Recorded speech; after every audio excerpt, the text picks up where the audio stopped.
Close your eyes and pull like a dog. And a new Irish record for Phil Healy, 22.99.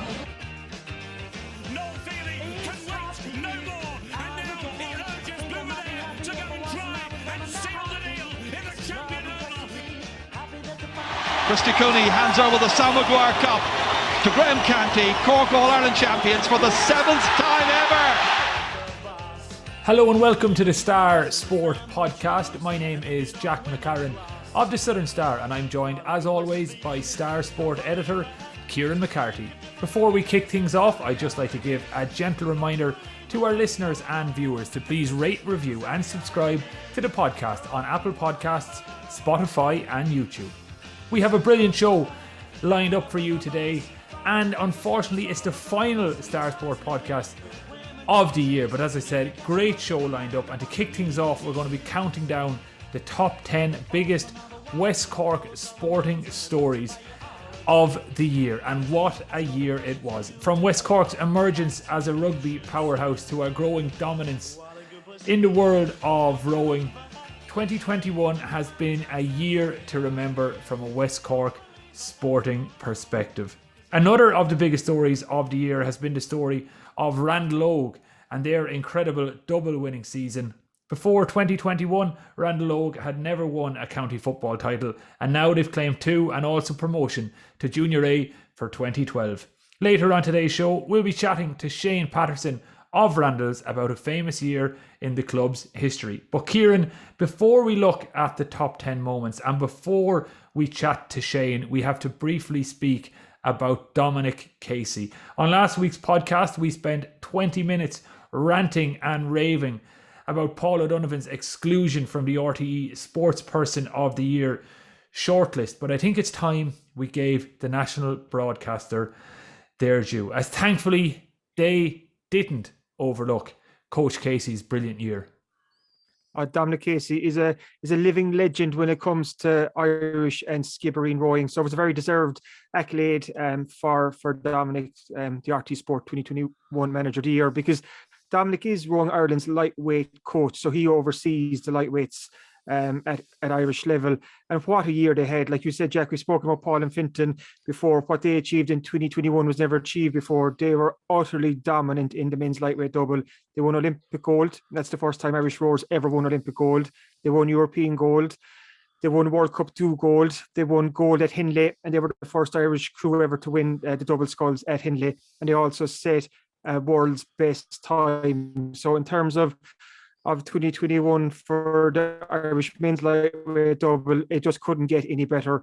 And on top of that, Dominic is also coach of the lightweight women's double that went all the way to the Olympics, and that was a young crew of his daughter Aoife Casey and Margaret Cremen from Rochestown, and they finished a brilliant 8th place overall. And that was a crew at the start of the year that wasn't even in the reckoning to get to the Olympics, yet they got there, finished second in the B final for, like I said there, an 8th place finish. And also worth mentioning Lydia Heafy as well, another Irish lightweight rower. Lydia's from out the road in Lepp, and at World Cup 2 in Lucerne earlier this year, she won her first ever senior international medal. So they're just some of the highlights from the lightweights in 2021. So it's easy to see why Dominic was picked as the coach of, or the manager of the year. But like I said, this man is a living legend. He started rowing back in the late 70s with Skib. And his love and passion and drive for the sport, it's the same now as it was back then. He's like the energizer bunny of Irish rowing, and when it comes to coaching. And one of there's so many secrets to his success, or keys to what makes Dominic such a good coach. But one of those is his relationship with the athletes. He's very much athlete driven, and he puts them at the centre and focus of his plans. And Paul O'Donovan spoke about it on Saturday night at the RT Sports Awards, when he said one of the keys to Dominic's success is that he takes on board feedback from the rowers, and then they alter and they change plans to suit. So Dominic is not a dictator where he says, do this, do this, do this, do that. He takes on board what the rowers say. They formulate a plan. The athletes feel very comfortable with that plan. And you can see from the results that Irish lightweight rowers are up there with the best in the world. And it's no coincidence too, Jack, that since Dominic came on board with Rowing Ireland in 2016, that Irish lightweight rowing has enjoyed unprecedented success. It's been incredible. And on top of that, he's also the man who's taken Skibbereen Rowing Club up to the top of the charts in Irish rowing. So very deserved success for Dominic. He's a man of few words, like we saw in the awards the last night, but it'll mean a lot to him, to his family, to the club, and everyone who knows Dominic.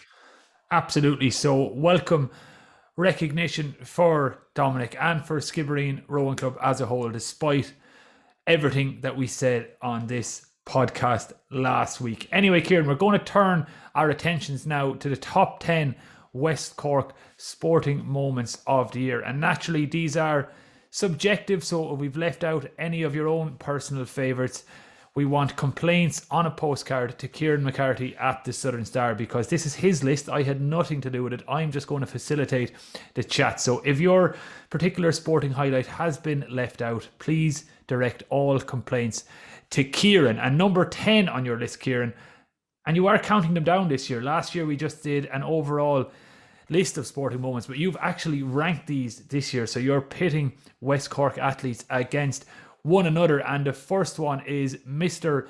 Beamish Cup himself, Johnny Kelly, and Dunmanway Town's remarkable season. We've had Johnny on the podcast a number of times, a great character and an even better soccer player, Kieran. If you want to win a West Cork League Beamish Cup, you've got to get Johnny Kelly in your team. Johnny's won the Beamish Cup 4 times now, twice with Togo Celtic before, and now twice with back-to-back champions Dunmanway.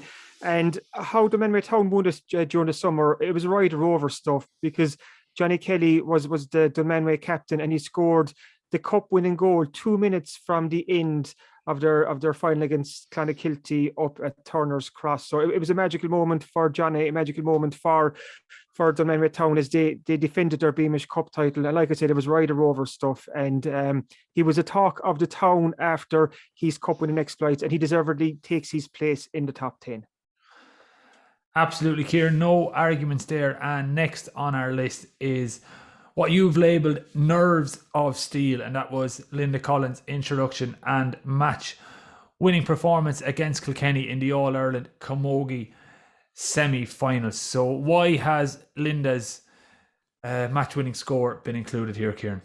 I think big moments need big players, and Linda Collins stepped up. She was Cork captain this year, the Cork senior camogie team, but Linda was dropped to the bench for the All-Ireland semi-final against Kilkenny, so she was obviously disappointed with that. But instead of sulking and letting her head go down, when she was introduced, she took the game by the scruff of the neck, and she made a huge difference, and she actually won the game for Cork. So Cork were up against the reigning All-Ireland champions Kilkenny. We got into injury time. It was level. It was 14 points to 111. And then the ball fell to Linda. I think it was in the 3rd minute of injury time, and 50 yards out, she just stroked it over the bar for the match-winning point. Like I said, nerves of steel, and it was a sensational score to win the game and send Cork through to the All-Ireland final. And I've described it too as a clutch moment, because when she had the ball, she had only one thing on her mind, and that was to go for the point.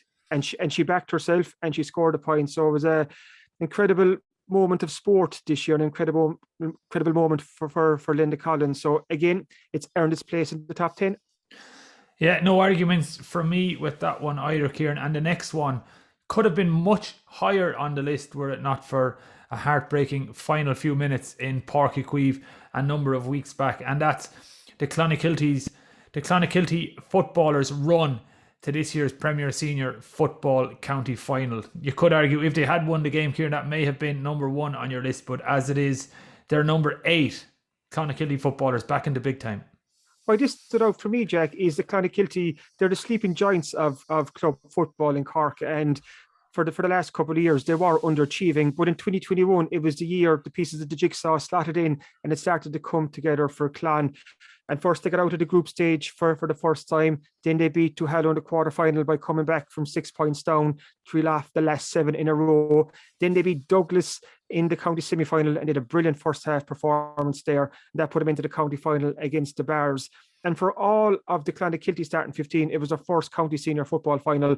But on the day itself, up in Páirc Uí Chaoimh, they didn't let the nerves get the better of them. They really put it up to the Bars. But there was heartbreak just at the end. Stephen Sherlock got the Bars winner deep into injury time. But if Clon had won that game, no one would have said they didn't deserve it, because Clon were superb that day as well. It's a fine line between success and coming up just short. And unfortunately for Clon, they came up short in 2021. But the blocks are in place for Clon to build on that in 2022. And that's the challenge for them now, to show that this season wasn't a flash in the pan, to show that they can be annual contenders. So in some way, the hard work starts now, but they can still look back on 2021 as a year where they showed their promise. They made a big breakthrough, and now they need to build on that. Yeah, big year for Clonakilty next year as they look to follow up this year's brilliant performances throughout the season. Next up, Kieran, is the most recent inclusion on this year's list. I think, I'm going to say it's the most recent one, and it was Dara McElhenney's brilliant silver medal at the European Cross Country Championships in Dublin last Sunday week. So what an end to what had been a frustrating year for Dara. Yeah, I've said it before. I'm a huge fan of Darren McElhinney. He's been around the block for the last couple of years, yet he only turned 21 years old in November. He was a superb underage talent, one of the best in the country. And he's now, after transcending from a junior to senior athlete, and he's winning too at adult level.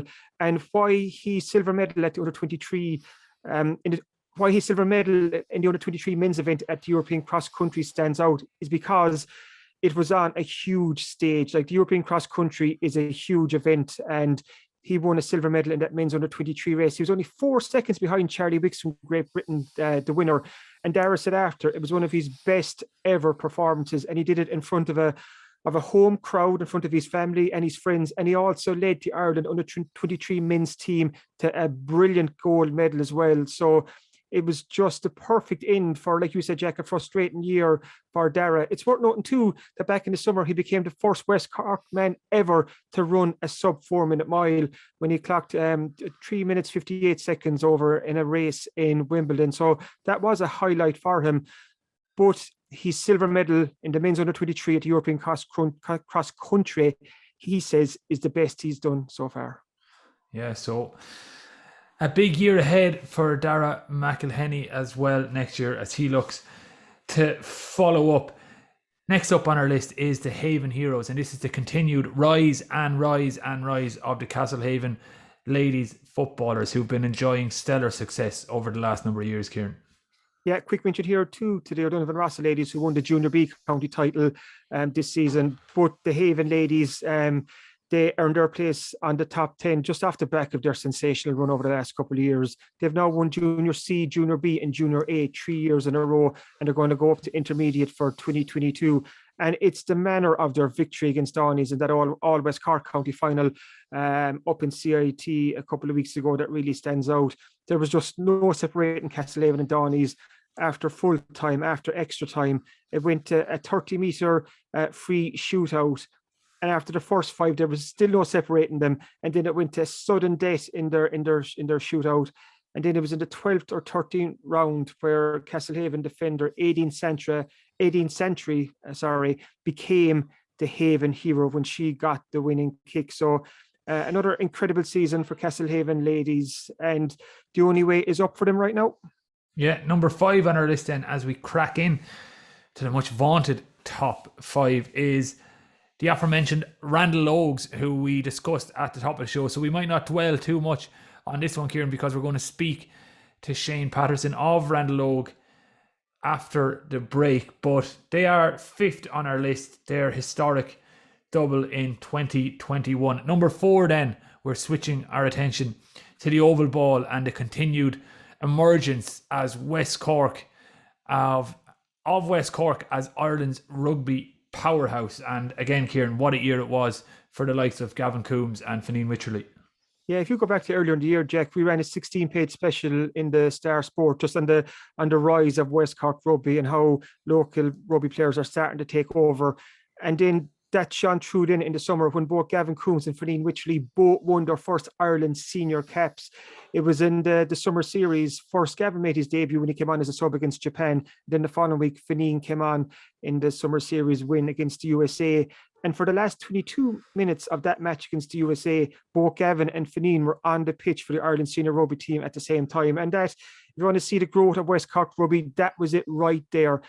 Gavin is after a sensational year. He was crowned Munster Men's Rugby Player of the Year back in the summer, and he was the youngest ever winner of that award. He's on such a high at the moment, and Fernine isn't too far behind either. So another two trailblazers to follow in the footsteps of Darren Sweetenham, who was the first West Cork man to win a senior Ireland rugby cap a couple of years ago. So West Cork rugby, it isn't going away, Jack.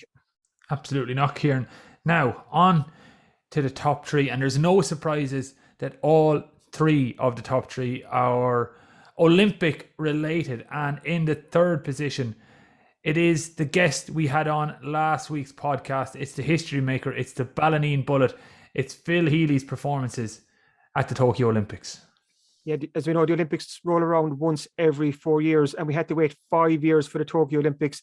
So it's no surprise that, like you said, the top three are all Olympic moments, and Phil Healy comes in at number 3. The Ballineen Bullet became the first Irish woman ever to compete in 3 different events at the same Olympic Games. That was an incredible achievement. She raced with the Irish mixed 4x4 100-meter relay team that qualified for the Olympic final, and she also raced in the individual 200 meters and 400 meters. So, like you know, Jack, Phil is just on and off the track. She is such an incredible ambassador, not just for her sport, but also for West Cork. And she put us firmly on the map again in the summer with her achievements. And it's also worth noting that she won the Irish 200-meter title in the summers as well. And she just keeps on getting better and better and better. And she's only just turned 27, and the Paris Olympics are only a couple of years away now. So there's still a lot more to come from Phil Healy. Yeah, brilliant stuff from Phil on last week's podcast as well. So I'd urge anyone who hasn't heard that one yet to check it out. It's Phil looking back on what an amazing year she had. Number 2 is the Mahona Marvel, Emily Hegarty's amazing Olympic performance, where she picked up a bronze medal, Kieran, and this just adds to the legend of Dominic Casey, Skibbereen Rowing Club, and their continued dominance at the highest level in the sport. This was a brilliant story. One of the real sporting stories of the year, not just for West Cork, but in Irish sport. Emily is part of the Irish women's 4 that won a bronze medal at the Tokyo Games, and they're the first ever Irish women rowers to ever win a medal at an Olympics. So that's a moment of history right there. And it's the legacy that these 4 women will leave behind them that I think will be the big story from this, because these 4 have shown that Irish women can win rowing medals at an Olympics. So they've opened the door there, so hopefully more can follow through. So in that 4, you'd Emily, you'd Fiona Murtagh, you'd Emer Lamb and Afra Kyo. And they were brilliant all year long. They only qualified for the Games, I think it was 69 days before the Olympics actually started. They did that by winning the final Olympic qualification regatta in Lucerne, and they took that momentum into the Tokyo Games, and they were superb over there. I think it was the Australians and the Netherlands took the top 2 positions in the final. But the Irish women's 4, they came from 5th at the halfway point, and they picked off China first, and then they picked off Great Britain to finish in the bronze position. And like I said, just an incredible story for Emily Hegarty, who was the youngest of the crew. And it was the first time that Irish rowers had won an Olympic rowing bronze medal. Gary and Paul, back in 2016, had won an Olympic rowing silver medal. And as we go into the number 1 story now in a second, Jack, we'll see that the Olympic gold rowing medal followed too. So West Cork and Skibbereen rowers now have the full collection of Olympic rowing medals.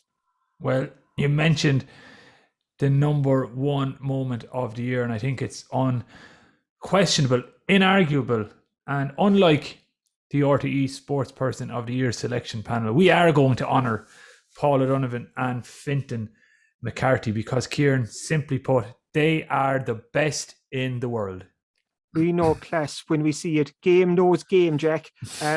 Paul and Fintan were absolutely incredible in 2021. every race they rode in that Irish men's lightweight double, they won, whether it was a heat, a semi-final, or a final.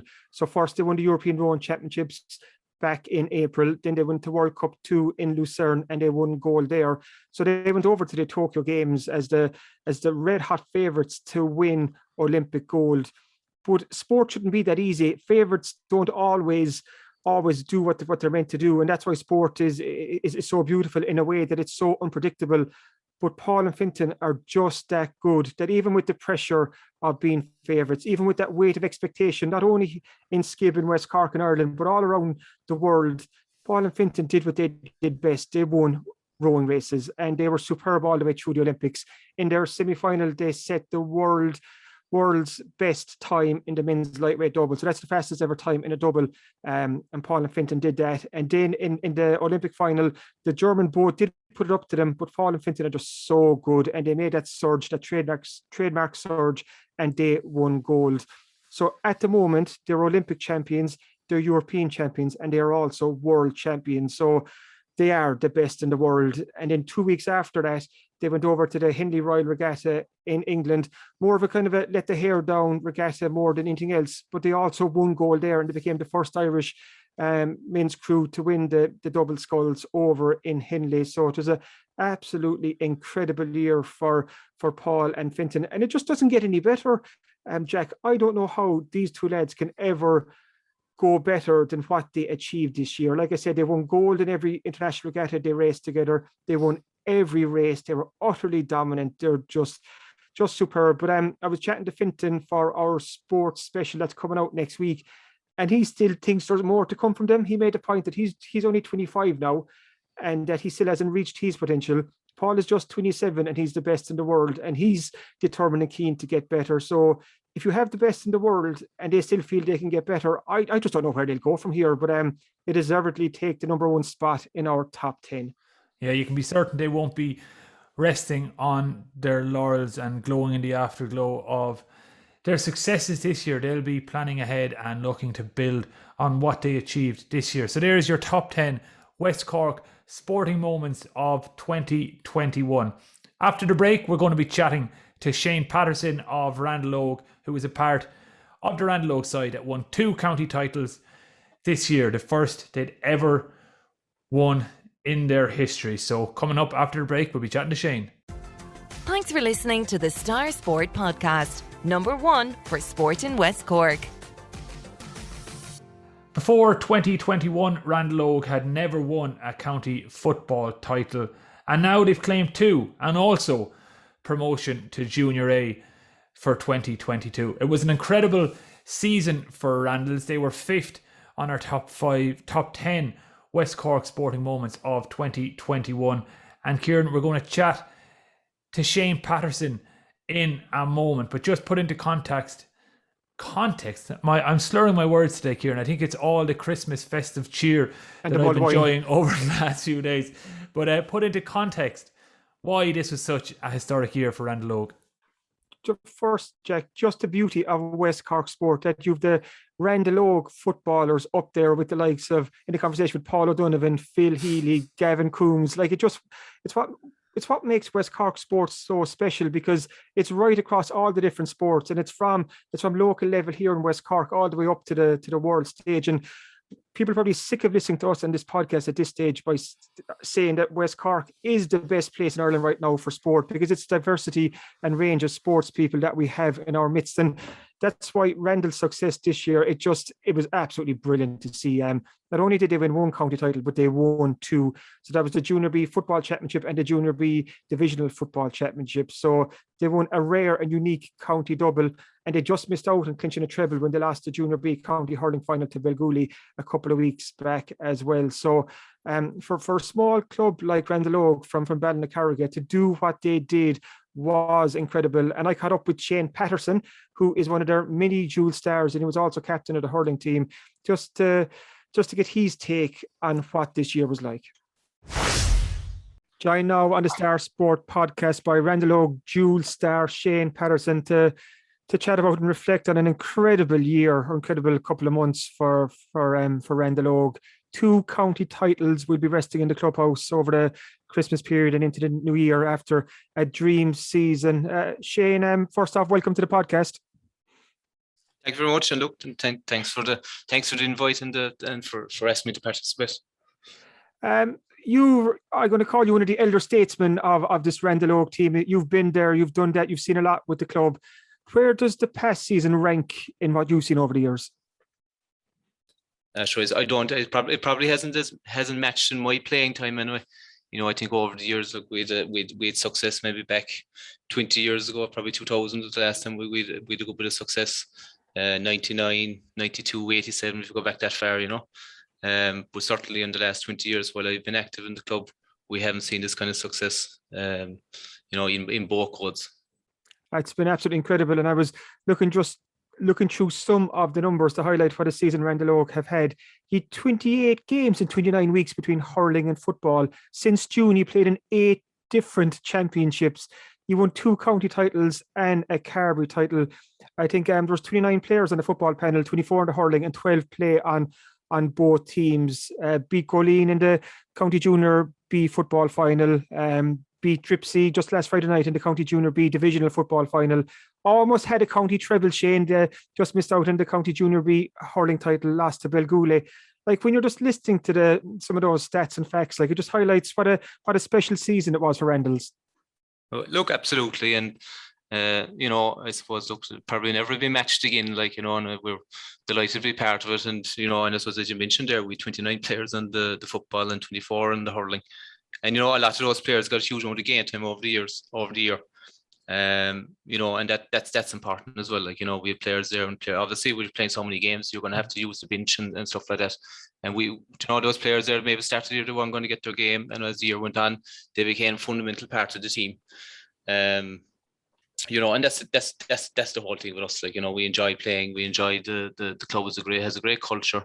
It's all inclusive. We invite people into the group, and we try and give guys as many games as they can. And certainly this year we had a number of new members to the panel, and they really drove us on. Like, success breeds success, and you can't beat winning. But to play 28 games in 29 weeks, what was that like from a player's point of view? And you were one of those players who were between the football and the hurling, so you were pretty busy. We were pretty busy, but when you're that busy, you don't think about it too much. So it's about, generally we didn't train as hard, obviously, like, you couldn't train as hard, like, but, as the games came on, and if you can stay injury free, and we were very lucky during the year, we stayed injury free, and look, we know the scenario at the moment, it's with the COVID environment, and, we were very lucky that we didn't have COVID either throughout both panels, like, guys minded themselves, and I think, everybody took a bit of responsibility that way. But again, just on the injury front, like, we got away with it, and that stood us well over the year, like, to keep going. We have an interview in this week's Southern Star with Randal Óg chairman Frank O'Donnell, and he talks about the community spirit in Ballinaccarrigan and the community spirit in the club. Talk to me a small bit about that, how everyone pulled together to help Randal's achieve what you did this season. Yeah, sure. Look, I suppose we're a small club. We're probably one of the smallest in the division, really. We don't have a huge pick of players. Likewise, we don't have a huge, pick of voluntary people either, like, but everybody gets involved. Whoever can get involved gets involved. I'm not going to mention any names here because I'm definitely going to leave out somebody, like, but like the people know who they are, like, and all the way from the people who are involved in the administrative side to, the people that are involved in the teams. We've obviously the physios. And even just the end of the game the other night, it probably kind of epitomised what the club was about. Those soup and sandwiches after the match. And, we obviously, it was late. It was maybe 10 o'clock, 10:30 by the time we finished the match. And, outside in the football afterwards, the club had gone to all lengths, and a lot of people got involved to make sandwiches, have soup there for the players after the match. I thought it was, there's a couple of photographs around on Facebook and stuff like that. And it was very nice. And it really kind of epitomised the community spirit that's there. Small gestures like that mean a lot, isn't it? It kind of just shows how important the club is to the community, how important the community is to the club, and it's a relationship that's obviously working in Ballinaccarrigan and Randal's right now. Oh, absolutely. Like, they go hand in hand. Like, look, I suppose we like, we're only a crossroads. We have a school, we have a church, we have a local creamery, and we have the club, and the club is hugely important for what we do. Like, and it's nice. The when we're winning and the team is doing well, more and more people come to the matches, and there's people that are obviously very vibrant in the community, but there's also people that have moved away. And those people start coming to matches. My own brother came out from Limerick. He's living in Limerick again now to the matches. We had other guys that are living in Galway. And they came down to the matches, and they've travelled long distances to come, and they're all fundamental to the community. They were obviously they moved away, we're working whatever else, but seeing them coming back and joining in the celebrations was great to see. And he gave the Randal's fans and supporters plenty of high moments and great reasons to cheer this year. If we were to talk through the 29 games, we'd be here for the night. But I'm going to look at some of the county finals, Shane. I'm going to start with the County Junior B football final. Beat Goleen 2-10 to 1-6 up in Parkyring to win the County Junior B title. And I think that was the first adult county title for the club as well. That was probably a tricky game going into that because Goleen so well from here in West Cork, and even though Randalls were favourites, Goleen are a good side themselves. So what are your memories from that game? Yeah, look, I suppose the memories, I suppose looking back are all good. Like, but you're right in what you said, it was a bit of a banana skin for us in some respects. We had beaten them in the West Cork final. We had beaten them convincingly. But, over the years, in fairness to Goleen, we have huge respect for them. In my time playing them, there's never been much more than a kick of a ball in it. And, even though we beat them in the West Cork final, we gave them utmost respect for the match. And to be fair to them, they gave a big battle on the day. We pulled away at the end. I think even going into the third quarter, they were ahead at one stage. But our guys really put the shoulder to the wheel, and we pulled away. We've some fantastic young players there, and I suppose we'd four minors. I'd say the average age of the team is probably 22 or 3. Those young, they have great character. They have great character, and there's a great foundation for the club to move on. But and look, luckily we had them, and we had match winners on the day, and going into the fourth quarter, like, they came through. Like, it was a great result, and that was, like you said, you'd won the West Cork before that, so that was 2 trophies in the bag. And I want to turn to the County Junior B hurling final against Belgooly. But the evening before, the day before, Shane, you were otherwise engaged. I heard you were groomsman for your brother's wedding. So how did that tie in with preparations for the game? Look, it was actually last Saturday. Actually, it was after the football final. I think I was the reason why the match was on last Friday night. Look, to be fair to Dripsy, they facilitated as well, because they had a wedding on Sunday, I think, in County Clare. So look, it worked well. It was a great start to the weekend, and it was great to get the match done and concentrate on the match, and then obviously an important day for the brother getting married, and to focus on that thing come Saturday. Apologies there, I got my dates mixed up. See, there were so many big games and high points in Randall season, it's hard to keep track of what you're all up to. So it was there another guest of honour at the wedding the last night? Were you able to bring the cups along? No, unfortunately, I suppose with the COVID, we weren't allowed to leave Parkyring with the cup, so I think they were well marshalled there on both occasions. But look, we know exactly the trophies have to stay in and the reasons for it, But look, it was great to have it, and we had a great day at the wedding, and look, obviously we had an after the wedding there, and we met up with the team on Sunday and stuff like that. We were able to get some celebrations in there before the restrictions came on. And look, in fairness, everybody had self-responsibility, and we all did it in a safe manner as well. Super stuff. And I'm going to go back to the Junior B hurling final against Belgooly. And like I said, Belgooly came out on top that day. They won 3-16 to 1-15. They got the goals at the probably crucial stages of the game just to keep you at arm's length. But you only had a week to recover for the County Junior B divisional final. How did you manage to bounce back so fast, Shane? Sure, we kind of we're taking every. So that was one thing for Saturday. We were taking every game as it comes, and. Look, going to the hurling and outside of it, we certainly thought we had a very good chance going into the game. We didn't get ahead of ourselves by no means, but Belgooly were the best team on the day. To be fair to them, they beat us hands down, and fair play to them. We've looked back at it, we can say that, yeah, you're right. What you said, the goals, and they got the goals at the crucial times. Which when we do really boil it down and we see why did we perform or didn't win the game that day. All the football games we're playing, we'll probably just catch you up as a small bit. And when you're playing hurling, you need to be playing hurling week in, week out. And there was 4, 5, 6 weeks where we were playing football on the trot, and I think our touch probably left us down that little bit. With saying that, look, Belgooly fully deserved it. We got over it. Relatively quickly. I suppose we had to refocus for a county final that was coming up. And in fairness to the management team on the football, David, Joe Collins and Aidan O'Sullivan, they managed it well as well. Like, and they took, we did kind of a fun training session on Tuesday night before the match. We took the pressure off the lads, and I suppose to a certain extent we had one football county in the bag, so it allowed people to express themselves, and they go out in Park Ring again last Friday night. And as I said, we've got some very good young players. Some of them will probably go on to play with the senior, with the division stuff, because they're well able to do that. And it was great to see them last Friday night expressing themselves and showing everybody was at the game, the type of football that we can play. In a way, having the second county football final just a week after losing the hurling final, it probably didn't allow you to dwell in the disappointment of losing to Belgooly too much. Like you said there, you just switch very fast. You were playing Dripsy, good team, back in training on the Tuesday night. So in one way, having that football game, probably did it soften the blow of losing the county final some bit? It probably did, because we just had to switch our attention so quick, and we, as you just said, and you correctly said, we couldn't dwell in it too much, and on the other side of it, we probably were thinking about the hurling a bit, and we were probably taking the focus off the football. And like everything, if you're more relaxed going into games, it's nearly all the better rather than be thinking about too much.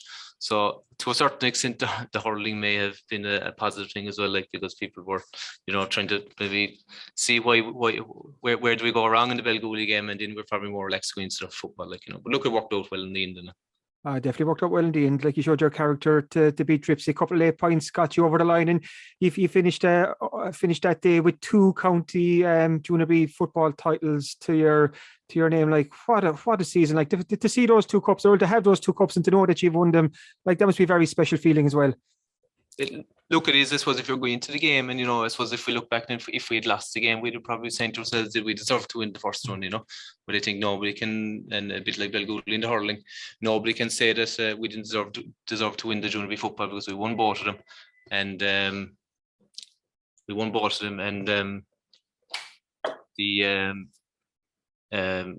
obviously if once we won both of them, we were going to be undisputed champions, really.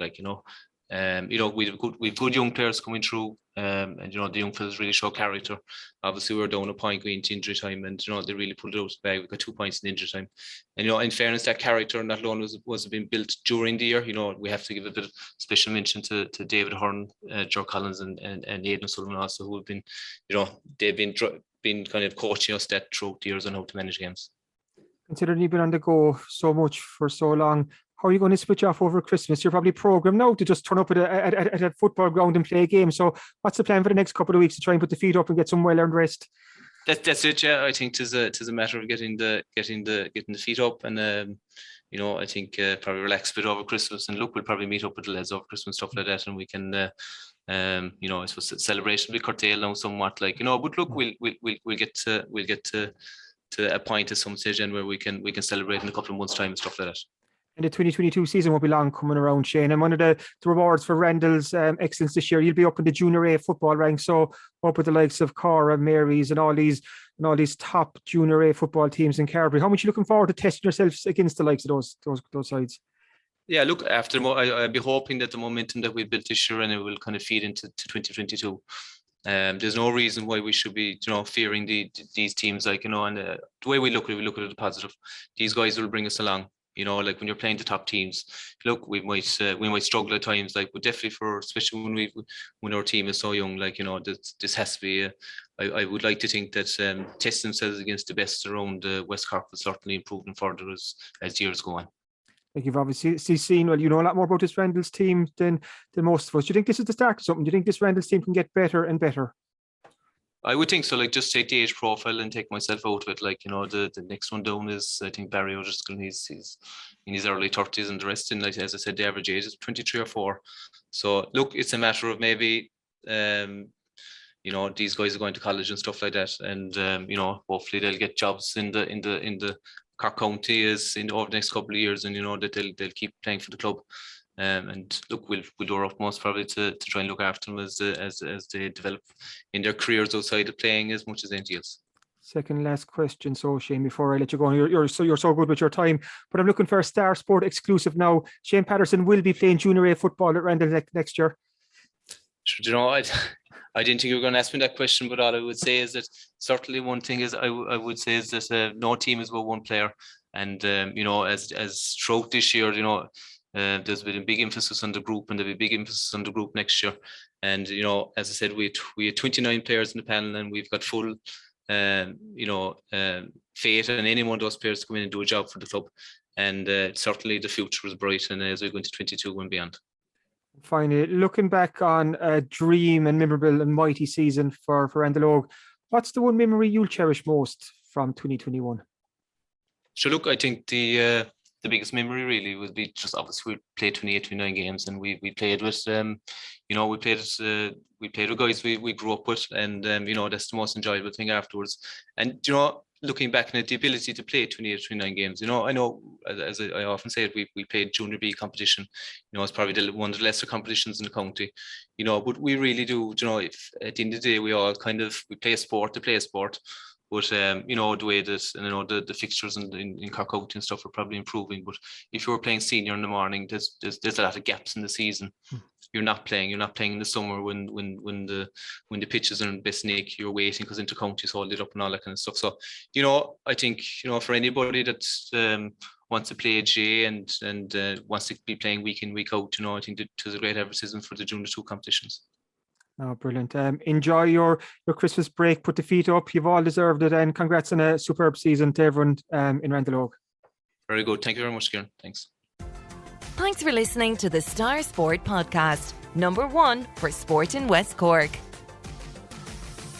Now, Kieran, before we wrap things up, we might just quickly flag that this week's Southern Star will be in shops on Wednesday this week. So Wednesday is Star Day, so make sure to get out and pick up a copy. But Kieran, for those of our listeners who do go out and pick up a copy of Wednesday's Southern Star, I'll just say that one more time, Wednesday's Southern Star, what can readers expect to find in the sports section? Even though it's December, even though Christmas Day is just days away, there's still a lot happening in West Cork sports. So we've 2 pages on Randal Óg's success this season, including their match report from their win against Stripsy last weekend, but also a very in-depth and long feature interview with their chairman, Frank O'Donnell, who's just looking back on the season that they had, and he's explaining how Randalls have enjoyed the success that they've had. So that's well worth checking out. Newcestown also won the Carbery Under-21A Hurling Championship final last Sunday morning. That they beat Own Gales in Ahiohill. So we have a full page, a report and reaction on that. We also catch up with Courcey Rovers hurling manager just to chat to him after Courcey's brilliant season. And Courcey's are true to the Munster Intermediate Hurling Championship final. That's against Kilmiley on January 9th up in Limerick. So Sean, their manager, is just telling us that they're taking a break this week, that the lads are having a well-deserved down week before preparations crank up again for the Munster final. We also have an interview with Darren McElhinney. I caught up with him again, Jack, late last week just to chat about his European cross-country experience. And like always, it's just a great interview with Darren. That's well worth checking out because his performance in the Europeans, he said, was so good in his own mind that he's now even reassessing his own goals for 2022. He's called it one of those rare breakthrough runs that athletes have. So good stuff again from Darren McElhinney. And there's loads more in there beside it. I also have a quick look at the West Cork Sports Star Awards and the ongoing battle between Phil Healy and Paul O'Donovan for the title of the greatest athlete in the history of the West Cork Sports Star Awards.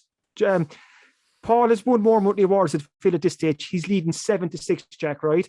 But Phil has won more overall awards. She's 2-1 ahead. So between them, they've won 16 awards in the West Cork Sports Star since 2012, which is incredible. But it's no surprise either when you consider what both of them have achieved. And also we have a good interview with Clan Rugby's Vicky McCabe, where she talks about the growth of girls and women's rugby in the club.